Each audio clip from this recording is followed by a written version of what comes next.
নমস্কার বন্ধুরা, আমি রানা পাখিরা আর আপনারা দেখছেন ড্রিম লাভার ইউটিউব চ্যানেল। আজকে আমি আপনাদের সামনে যে ভিডিওটি নিয়ে আলোচনা করতে চলেছি সেটি হলো এই পর্তুলিকা বা মসরোস বা টাইম ফুল বা নটামণি, আপনারা যাই বলুন না কেন, এই পর্তুলিকা গাছে আপনারা কিভাবে প্রচুর পরিমাণে ফুল ফোটাবেন তারই ভিডিও আজকে আমি আপনাদের সামনে তুলে ধরতে চলেছি। দেখুন, আমার এই পর্তুলিকার বেডটিতে কত সুন্দর বিভিন্ন ধরনের ফুল ফুটে আছে এবং অসংখ্য ফুল ফুটে আছে। আপনারাও এইভাবে আপনাদের পর্তুলিকার বেডে বা পর্তুলিকার টবে কীভাবে ফুলে ভরিয়ে তুলতে পারবেন তারই ভিডিও আজকে আমি আপনাদের সামনে তুলে ধরব। তো চলুন ভিডিওটি শুরু করা যাক। বন্ধুরা আসুন এবার আমরা ভিডিওটি শুরু করি। সবার প্রথমে জানতে হবে একটি গাছকে ফুল ফল ভালো ফলানোর জন্য রোদ্দুর বিশেষ কার্যকরী ভূমিকা পালন করে। আপনাদের এই পর্তুলিকা গাছ যত পরিমাণ বেশি রোদ পাবে ততই বেশি পরিমাণ ফুল দেবে। দিনের সব থেকে যেই জায়গায় আপনাদের রোদ আসে বেশি সেই জায়গায় আপনারা এই পর্তুলিকা গাছকে বসাবেন, তাহলেই দেখবেন এটি ফুলে ভরে উঠছে। এবং আরও একটি দিক আমাদের এর উপর লক্ষ্য রাখতে হয়, সেটি হচ্ছে এই পর্তুলিকা গাছের খাবার। আপনারা এতে কোন ধরনের খাবার প্রয়োগ করলে এই গাছে খুব তাড়াতাড়ি ফুল আসে সেটাই আমি এবার আপনাদের দেখাবো।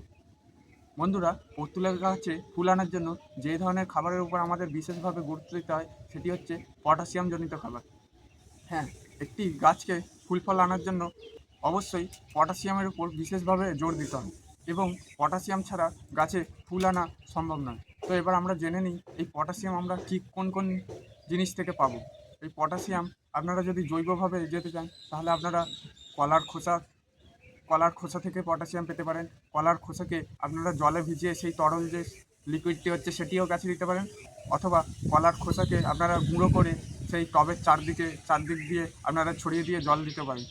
আর আপনারা পেঁয়াজের খোলাকে জলে ভিজিয়ে সেই লিকুইডটিও পর্তুলিকা গাছে দিতে পারেন, এতেও প্রচুর পরিমাণে পটাশিয়াম আছে। এবং আপনারা যদি রাসায়নিক দিক দিয়ে যান তাহলে আপনারা গাছে মিউরেট অফ পটাশ বা লাল পটাশ দিতে পারেন।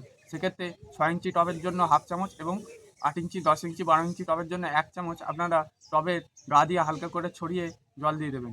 এবং আপনারা যদি ফলিয়ার স্প্রে হিসাবে যান, আপনাদের জন্য এনপিকে 0050 আপনারা গাছে স্প্রে করতে হয়। আমি আজকে আপনাদের সামনে এই এনপিকে 0050 গাছে স্প্রে করে দেখাবো। তো চলুন এবার আমরা দেখে নিই এই এনপিকে 0050 গাছে কীভাবে স্প্রে করতে হয়। এতে আছে 0 ভাগ নাইট্রোজেন, 0 ভাগ ফসফরাস এবং 50% পটাশিয়াম, মানে এতে পটাশিয়াম আছে যা গাছে ফুল ফল আনতে সাহায্য করবে। তো আসুন দেখে নিই।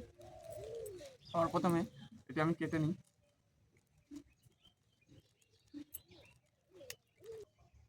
আপনারা এই ধরনের একটি 1 লিটারের জলের পাত্রে 1 লিটার জল নেবেন এবং এই এনপিকে 0050 1 গ্রাম 1 লিটার জলে গুলে ব্যবহার করতে হবে। 1 গ্রাম বলতে এরকম ধরুন একটি আইসক্রিমের কাঠি আপনারা নেবেন, সেই কাঠিতে 1 চামচ পরিমাণ যতটা উঠছে সেটি হচ্ছে 1 গ্রাম।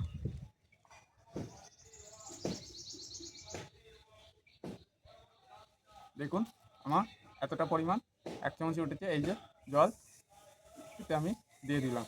দিয়ে আপনারা এই ধরনের একটি স্প্রেয়ার নেবেন, নিয়ে আটকে নিয়ে ভালোভাবে ঝাঁকিয়ে নেবেন যাতে এই পাউডারটি সম্পূর্ণ গুলে যায়।